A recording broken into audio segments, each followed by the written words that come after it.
Reddit pregunta: ¿cómo supiste que tu pareja ya no te amaba? Menos esfuerzo, menos atención, y la forma en que te ven cambia. Se trata más de lo que falta que de lo que se dice. Ese sentimiento intenso de desear que las cosas pudieran ser como eran antes pero que a la otra persona ya no le interese es terriblemente desgarrador y un poco vergonzoso. Empezó a ser cruel conmigo todo el tiempo. Salimos 5 años y luego me confesó que me había engañado varias veces. Una experiencia desgarradora. Sabes que algo ha cambiado cuando las pequeñas cosas dejan de ser lo que eran. Esa sonrisa que solían darte al verte entrar, ese roce casual lleno de cariño, los mensajes espontáneos que solían enviarte solo para decir que te extrañaban, todo eso empieza a desaparecer, casi sin que te des cuenta. Lo notas en los detalles, en las ausencias sutiles. Ya no hay emoción al verte, ni curiosidad por tu día, ni ese brillo en los ojos que antes parecía reservado solo para ti. Comienzas a sentirte un extraño, incluso en la misma habitación que solían compartir con tanta complicidad. El afecto, antes natural, se vuelve esfuerzo. Y el esfuerzo, una carga.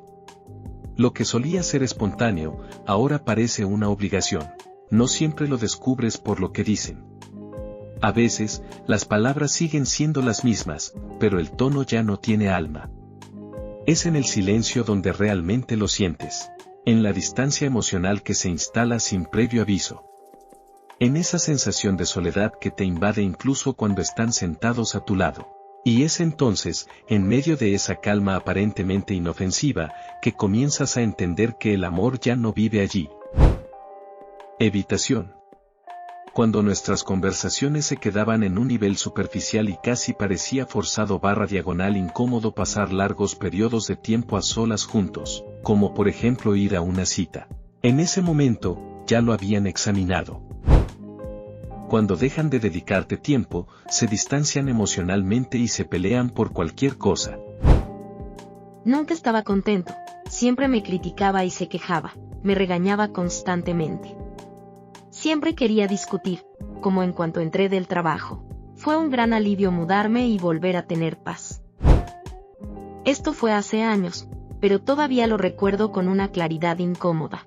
Fui de viaje a visitar a mi mejor amigo por unos 4 días. Durante ese tiempo, nunca se tomó un momento para escribirme, para preguntarme cómo iba el viaje, si le estaba pasando bien o simplemente para decir que me extrañaba. Nada. Silencio total. Cuando volví, me dijo que no me recogería en el aeropuerto porque era demasiado esfuerzo. No discutí. Supuse que estaba cansado. Pero lo más duro no fue eso.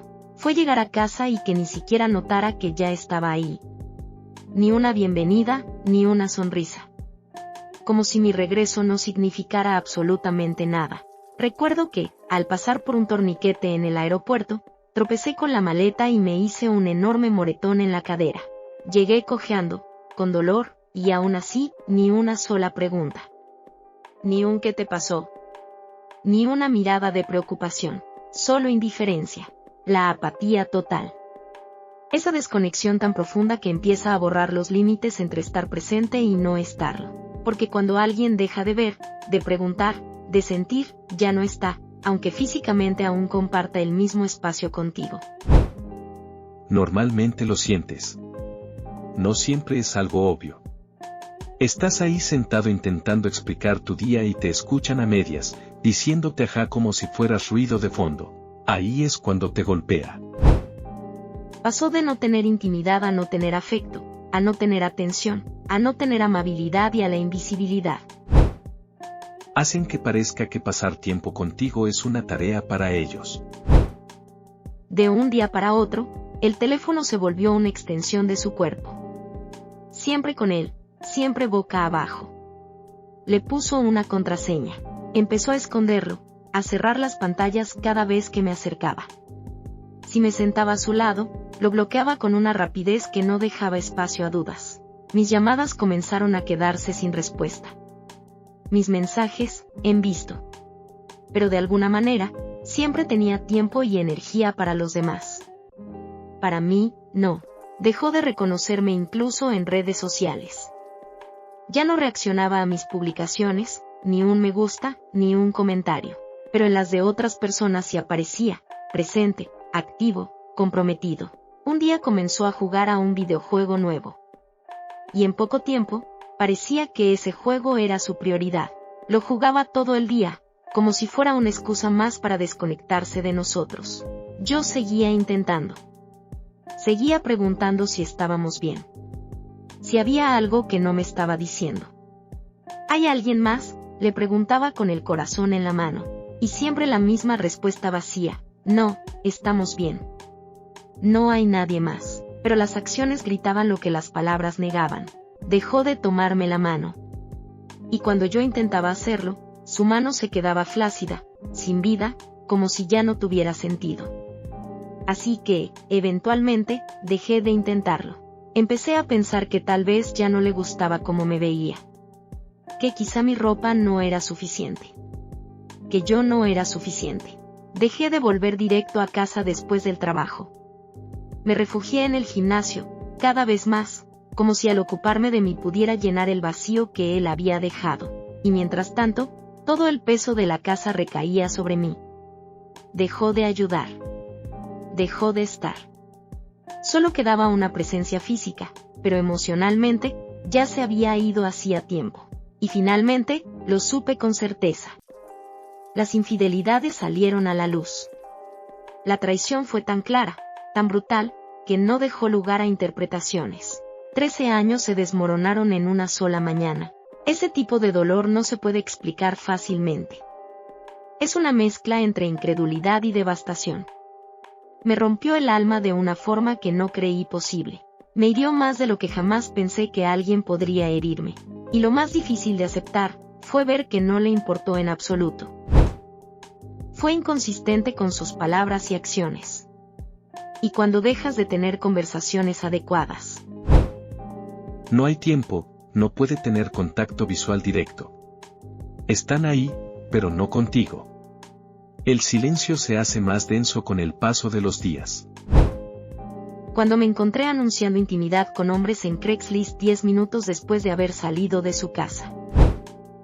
1. Hacia el final de la relación, cuando, en teoría, todavía estábamos trabajando en ello, empezó a usar mi nombre de pila con una frecuencia inusual. Incluso comenzó a decir mi apodo, ese que rara vez usaba, ni siquiera cuando estábamos entre amigos. Lo hacía en todos los contextos, en público, en casa, estando solos. Pero lo que realmente me impactó no fue el nombre en sí, sino lo que reemplazó. Ya no había apodos cariñosos, ni amor, ni cariño, ni ningún gesto verbal de afecto. Solo mi nombre, como si nuestra conexión hubiera quedado reducida a una formalidad. En una ocasión, reuní el valor para mencionarlo, le dije que había notado el cambio, que ahora usaba mucho más mi nombre y ya no los gestos de cariño de antes. Quiso terminar esa conversación lo más rápido posible. No hubo apertura, ni reflexión, solo evasión. Para algunas personas, llamar por el nombre de pila es normal, pero para nosotros no lo era. Y ella, definitivamente, no lo hacía cuando las cosas iban bien. 2. En general, la falta de esfuerzo se volvió evidente. No hablo de un mal día o una mala semana. Hablo de meses. De sentir que compartir la vida conmigo se había convertido en una tarea más, en algo que se hacía con el mínimo esfuerzo. Lo entiendo como una reacción temporal, una forma de mostrar que estás molesto, distante. Pero cuando eso se alarga, cuando se vuelve la nueva normalidad, ya no hay relación que sostener. Mención especial a otra señal que, en su momento, no supe leer del todo, nuestras típicas conversaciones ingeniosas se volvieron vacías. Todo lo que antes nos hacía reír, conectar, sentirse cómplices, se desvaneció. Ya no parecía encontrarme gracioso en ningún momento, ni en broma, ni en serio, ni en público ni en privado. Las interacciones se volvieron más cortas, más frías. Cada palabra mía parecía una interrupción, incluso cuando solo hablaba de lo cotidiano, de lo de siempre, de lo que antes compartíamos sin reservas. Esas pequeñas señales, todas juntas, son las que te gritan lo que el otro no se atreve a decir, ya no quiere estar ahí. Recuerdo el momento exacto en que sentí que algo había cambiado. Le envié una captura de pantalla de algo muy tierno, algo que en otro momento le habría sacado una sonrisa o, al menos, una respuesta cariñosa. Pero lo único que recibí fue, ¡qué locura!, nada más. No una risa, no una conexión compartida. Solo eso. ¡Qué locura! Y al leerlo, algo dentro de mí se encogió. Fue la primera señal. Pequeña, casi imperceptible, pero dolió, como cuando sabes que una puerta se empieza a cerrar, aunque aún esté entreabierta. Después vinieron otros momentos. Una noche, me acerqué a él para acurrucarme como siempre, y le dije suavemente, mi lugar, era algo nuestro. Un gesto simple, íntimo, que solíamos compartir. Otras veces, sin falta, él respondía, sí. Esa noche, no dijo nada. El silencio pesó más que cualquier palabra. Era la ausencia de respuesta la que lo decía todo. Empezó a irritarse conmigo constantemente, como si mi presencia, antes querida, ahora fuera una molestia. Ya no era un nosotros. Todo se volvía fricción, distancia, cansancio, hasta que un día, sin más, terminó conmigo. Mirando hacia atrás, lo veo claro. Esa frase, ¡qué locura!, fue el principio del fin. Fue la primera grieta, y mi corazón lo supo antes que mi mente. Cuando empiezas a ser tolerado y no celebrado. Pasó de emocionarse al verme y preguntarme sobre mi día y abrazarme para dormir después de hacer el amor a apenas reconocer mi presencia y jugar Destiny 2 hasta las 2 o 3 de la mañana con hombres que coqueteaban con ella mientras yo lloraba hasta quedarme dormida. Menos juguetona, me enojaba con facilidad y hablaba menos. También noté un cambio en mí, me volví más ansiosa por complacer, ansiosa, deprimida, me preocupaba menos por mis necesidades y más por la relación. Los pequeños gestos de bondad parecían grandes gestos. Tuve que pedirle /, rogarle citas y comunicación, mensajes de texto, teléfono, FT. Ya no recuerda las declaraciones que hace. Miente y dice que no las recuerda o que nunca las dijo. Llega incluso a mencionar que dijo algo completamente diferente que nunca se discutí. Cuando le pregunté cuándo dejó de amarme y ella tenía una respuesta con una fecha exacta. El horror llegó al darme cuenta, algunos meses después de mudarme, de que nunca hubo un gusto ni amor genuino, solo estafa y coerción intencional, hasta extremos cinematográficos.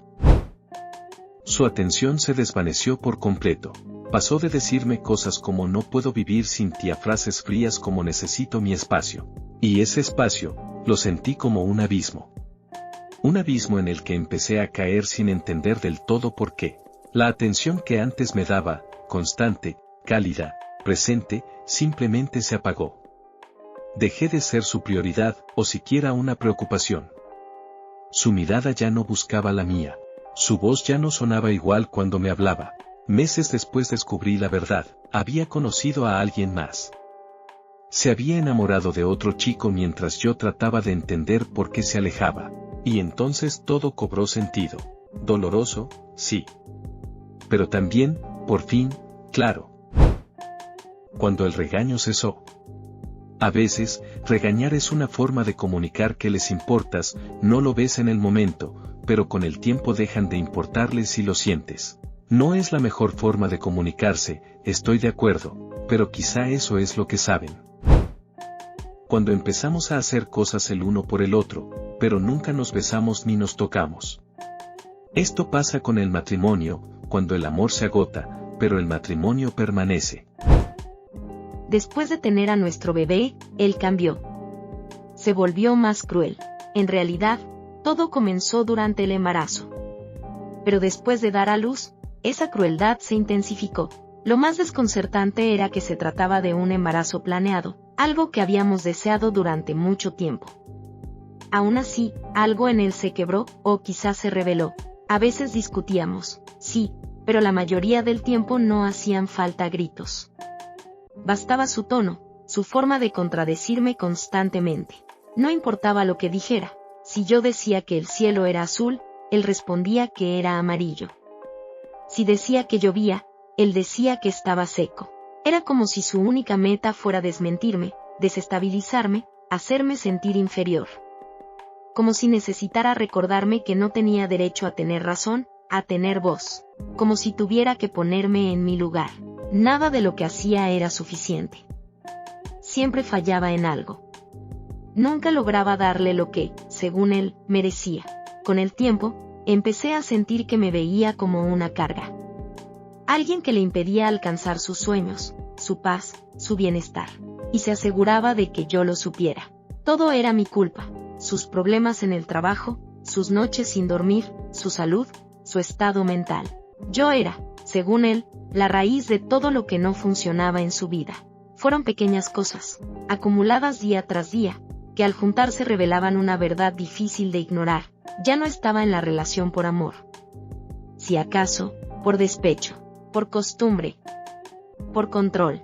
Y cuando finalmente quise terminar, cuando dije que ya no podía más, no quiso irse. No porque aún me quisiera, sino porque necesitaba tener la última palabra. Necesitaba ganar. Como no tenía a dónde ir, y los refugios estaban todos llenos, logró salirse con la suya. Una vez más. No sé, lo he pasado ahora mismo, pero, es malo sin motivo alguno, me grita y busca iniciar discusiones por nada. Me siento como si estuviera caminando sobre cáscaras de huevo. Era completamente normal que nos encontráramos en su casa. Pero cuando tuve un fin de semana realmente terrible, uno de esos en los que no quería ni levantarme de la cama porque me sentía tan mal, esperaba que al menos él viniera a darme apoyo. Sin embargo, no vino en todo el fin de semana. No porque no pudiera, sino porque me dijo que era demasiado fastidioso para él ir a mi casa, aunque tenía su propia llave de mi apartamento. No le costaba nada, pero eligió no estar allí. Eligió no estar a mi lado en un momento en que más lo necesitaba. Imagínate que estás en un bote. Y eres el único que rema. Al principio no te importa. Incluso te alegras de hacerlo, porque estás impulsando algo que amas, que crees que vale la pena. Te dices que es temporal, que pronto se turnarán, que el otro también tomará el remo. Pero los días pasan. Las semanas. Y el remo empieza a pesar más. No porque sea más grande o más difícil, sino porque te das cuenta de que la otra persona sigue ahí, pero sin moverse. No rema. No ayuda. No pregunta si estás bien. Solo está. Observa. O peor, exige que mantengas el rumbo. Entonces llega un punto en el que te haces la pregunta inevitable: ¿sigo remando porque todavía los amo? ¿O simplemente quiero llegar a tierra firme lo más rápido posible, aunque eso signifique saltar del bote y nadar solo? Y cuando esa pregunta aparece, sabes que ya no se trata del amor. Se trata de sobrevivir. Gritarme delante de otras personas. Nunca habría pasado en situaciones normales. De repente, sus pasatiempos, sus peculiaridades y sus valores fundamentales se convierten en obstáculos que hay que corregir. 1. Cuando empiezan a actuar como si todo lo que haces o dices estuviera mal. Como si simplemente existir cerca de ellos fuera una molestia. 2. Cuando cada palabra tuya parece irritarlos, y cada intento de acercarte se encuentra con frialdad o indiferencia. 3. Cuando ves cómo responden rápido a los mensajes de otras personas, cómo encuentran tiempo para estar presentes con los demás, pero para ti, nunca hay tiempo, nunca hay espacio, nunca hay ganas. 4. Cuando llega una ocasión especial y te dicen que no saben qué regalarte, como si no te conocieran, como si no hubieran compartido tanto tiempo contigo. Y si llega algo, es al azar, sin intención ni cariño. Algo comprado sin pensar, sin observarte, sin querer hacerte sentir especial. Y a veces, ni eso, simplemente lo olvidan por completo. Y tú te quedas ahí, tratando de convencerte de que no es tan grave. Que quizá están distraídos, ocupados, cansados. Pero en el fondo, lo sabes. Sabes que el problema no es el olvido, ni el regalo, ni el mensaje. El problema es la falta de amor que ya no saben, o no quieren, disimular. Fue como un interruptor de luz. La conexión se perdió. Ella tenía relaciones íntimas con más frecuencia que yo. Sus besos cambiaron. No puedo explicarlo, pero noté que cuando nos besamos hacia el final, sentí una reacción física en mi cuerpo. Algo no andaba bien. Ella era una streamer de poca monta cuando empezamos. Y al principio, todo parecía estar bien, pero con el tiempo, se volvió evidente que la opinión de sus espectadores, de completos desconocidos en internet, pesaba más que cualquier cosa que hiciéramos juntos. Más que nuestras conversaciones, nuestros planes, nuestros momentos a solas. Todo se filtraba a través del lente de su audiencia. Y yo empecé a desaparecer. Poco a poco, me di cuenta de que cada vez que había que elegir entre nosotros o ellos, yo quedaba en segundo plano. Y eso duele. No por orgullo, sino porque te das cuenta de que no compartes el mismo lugar en su escala de prioridades. Esa relación me enseñó algo que todavía me cuesta aceptar. Tal vez nunca seré una buena pareja para alguien que tiene seguidores, porque no quiero competir con una audiencia. No quiero rogar por atención frente a una cámara encendida. Solo quiero una conexión real, sin filtros, sin likes, sin espectadores. Cuando decides no ser el primero en iniciar una conversación y no has hablado días después. 1. Se puede sentir incluso si no hay nada obvio, es una corazonada. Tu cuerpo lo sabe antes que tu mente. 2. Cuando te tratan más como una conveniencia que como una prioridad. Como alguien dijo aquí, cuando empiezas a ser tolerado, en lugar de celebrado o apreciado. 3. Cuando no hay conversaciones profundas ni significativas sobre el futuro o las preocupaciones, no importa. Fue muy amable al decírmelo. Había empezado un nuevo trabajo y, apenas 2 días después, me dijo que estaba enamorado de una chica con la que coincidió en la orientación. Así, sin más. Como si no acabáramos de construir algo juntos. Como si lo nuestro pudiera dejarse de lado con una confesión casual. Empecé a empacar mis cosas de inmediato.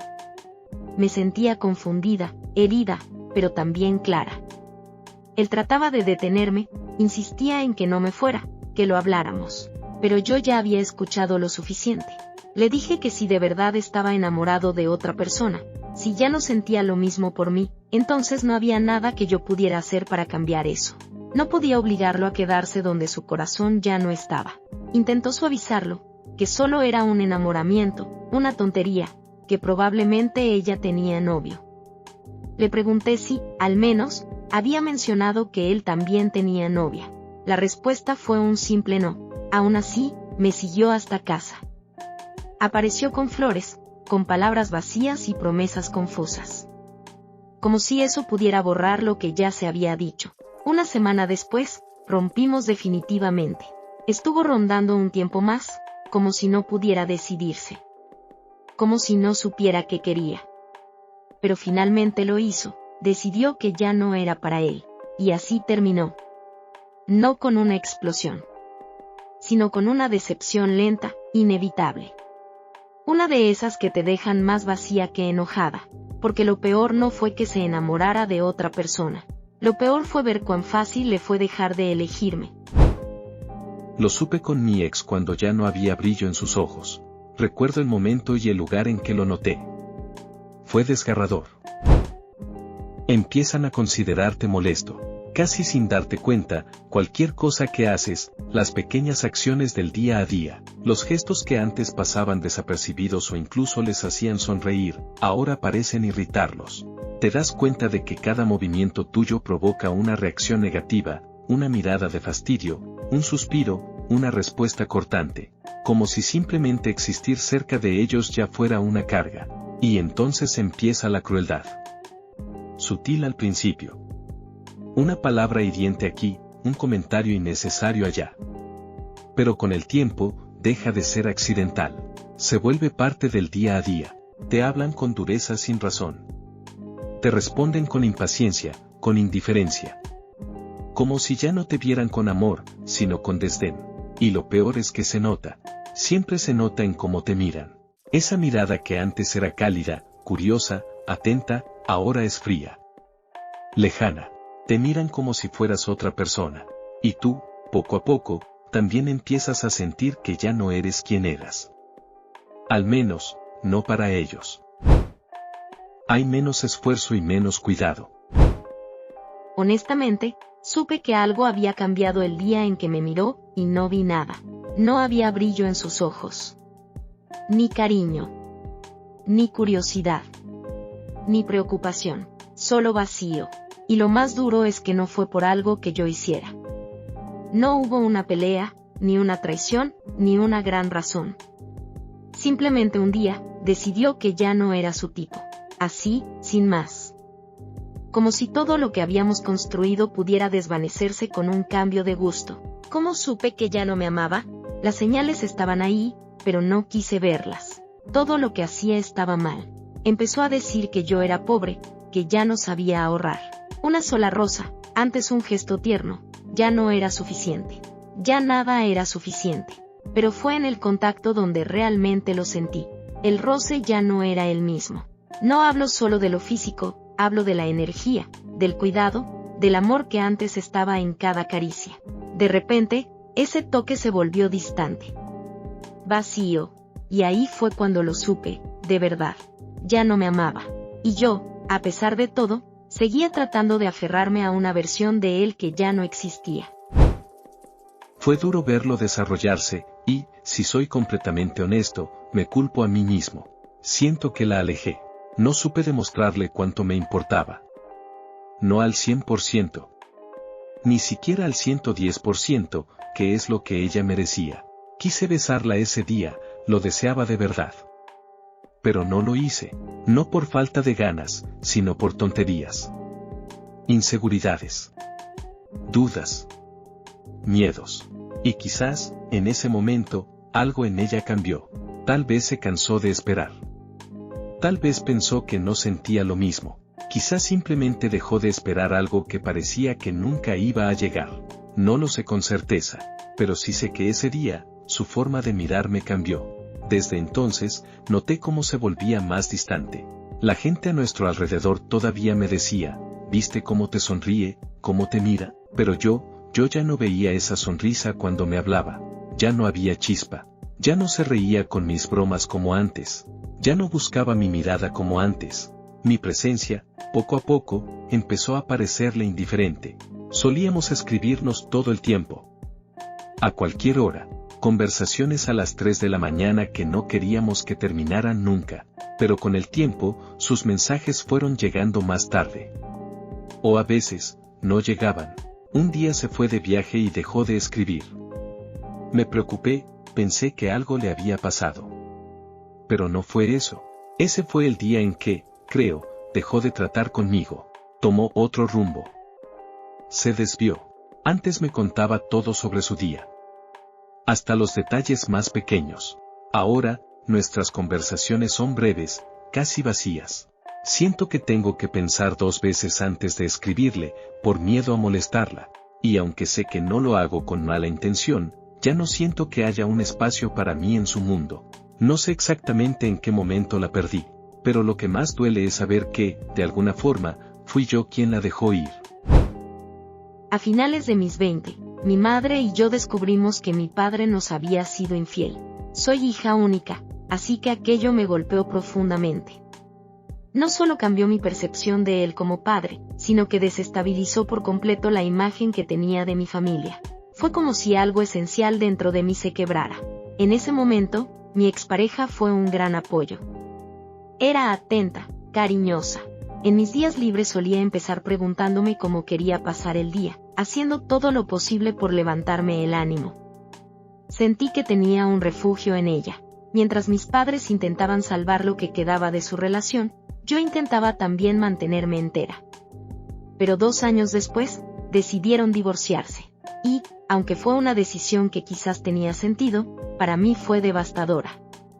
Mi concepto de familia, ese que creí firme, se vino abajo, y con el tiempo, perdí el respeto por mi padre. No por la separación, sino por la forma en que destruyó algo tan fundamental sin aparente remordimiento. Fue entonces cuando mi ex empezó a distanciarse. Ya no mostraba el mismo interés, ni comprensión. Cuando le hablaba de cómo me sentía, lo único que decía era, bueno, eso es una mierda. Y eso era todo. No había consuelo. Ni empatía. Solo frialdad. Con el tiempo, se hizo evidente que su mayor interés era pasar tiempo con su mejor amiga. Una mujer que, según ella, era completamente heterosexual. Años más tarde, se casaron. Recuerdo el momento exacto en que todo se quebró entre nosotras. La miré y simplemente le dije, con calma pero con firmeza, ¿sabes qué? Llévatela. Yo me voy de aquí, y así lo hice. Me fui, dolida, sí. Pero también con la certeza de que merecía algo más que migajas de afecto.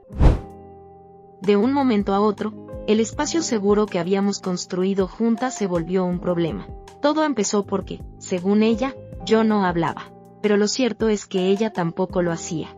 Éramos dos personas guardando silencio, pero solo una de nosotras fue señalada por ello. De pronto, empecé a notar que yo era la última persona con la que quería pasar tiempo. Nuestras bromas, esas que nos hacían reír hasta llorar, desaparecieron. Y lo más doloroso era cómo lograba destruir, con la dulzura más sutil, todo lo que habíamos construido. Cada vez que compartíamos tiempo, salía herida. No por lo que decía exactamente, sino por cómo lo decía. Por lo que insinuaba. Por lo que callaba. Las conversaciones que antes teníamos sobre el futuro, sobre casarnos algún día, sobre formar una vida juntas, se transformaron. Ya no eran sueños compartidos, sino críticas hacia mí. Ya no hablaba de nosotras, sino de cómo se imaginaba su vida con otras personas. Y yo me quedaba ahí, preguntándome cuándo exactamente dejé de ser parte de su futuro. Ojalá hubiera tenido, en aquel momento, la confianza en mí misma que tengo ahora. Ojalá no hubiera luchado tanto por sostener algo que claramente ya no existía. Terminarlo fue horrible, pero más horrible fue quedarme, tratando de salvar una relación que, en el fondo, ya me estaba rompiendo. Tuvimos una pelea el domingo por la tarde. Nada fuera de lo común, o eso pensé en ese momento. A la mañana siguiente, noté que estaba más callada. Más distante. Aún así, yo no quería quedarme con esa sensación, así que intenté acercarme. La abracé e intenté iniciar una conversación, buscando una reconciliación, un puente. Pero fue como abrazar a un desconocido. No reaccionó en absoluto. Ni un gesto, ni una palabra. Solo ese silencio que pesa más que cualquier grito. Se suponía que yo me iría el miércoles, pero ese mismo lunes, después de almorzar, simplemente me dijo, vete. Y aunque me dolió, lo entendí. Nadie estaba feliz. La atmósfera se había vuelto tensa, insostenible. Sin embargo, unos minutos después, tratando de mantener algo de normalidad, le dije, nos vemos el día X. Lo repetí, incluso con un tono amable, como quien todavía quiere dejar una puerta abierta. Me ignoró por completo. Ni siquiera un hablamos luego. Nada. No soy inocente en todo esto, claro que no. Cometí errores, como cualquiera, pero lo que me dolió fue la forma tan repentina en la que cambió todo. Pasó de ser una manta cálida, mi lugar seguro, a un muro helado. Todo en cuestión de horas. Y esa frialdad, todavía me duele. Recuerdo el momento exacto en que algo dentro de mí se quebró. Fue cuando me dijo que necesitaba ir al gimnasio después de comer en Taco Bell, sabiendo perfectamente lo que mi peso ha significado en mi vida. Sabiendo que ha sido una herida abierta, una lucha constante, un dolor silencioso que arrastro desde siempre. Pero eso no fue lo peor. Esa misma noche, después de una discusión, llamó a la policía. Me arrestaron. Me dejó sola, como si no le importara nada. Robó mi dinero, me negó el acceso a la casa que acabábamos de comprar juntos. Se quedó con mis llaves para que no pudiera volver. Para que no pudiera ni siquiera entrar a lo que era mi hogar. Después vinieron las amenazas. Cada vez que no hacía lo que él quería, amenazaba con llevarse a nuestro hijo. Su manera de ejercer poder era convertir mi maternidad en un arma contra mí. Han pasado casi 10 años. ¿Y sabes qué? Aún no estoy bien. No porque no lo haya intentado. No porque no haya buscado sanar, sino porque sigo obligada a criar a mi hijo junto a él. Porque esa herida sigue abierta cada vez que tengo que mirarlo, hablarle, coordinar con él. Es como sanar con las manos atadas. A veces siento que no tuve el espacio para romperme del todo, y por eso, tampoco he tenido el espacio para reconstruirme. Sabes que Reddit te ha dado un duro golpe esta noche cuando te das cuenta de que 3/4 de estas respuestas son lo que estás sintiendo actualmente.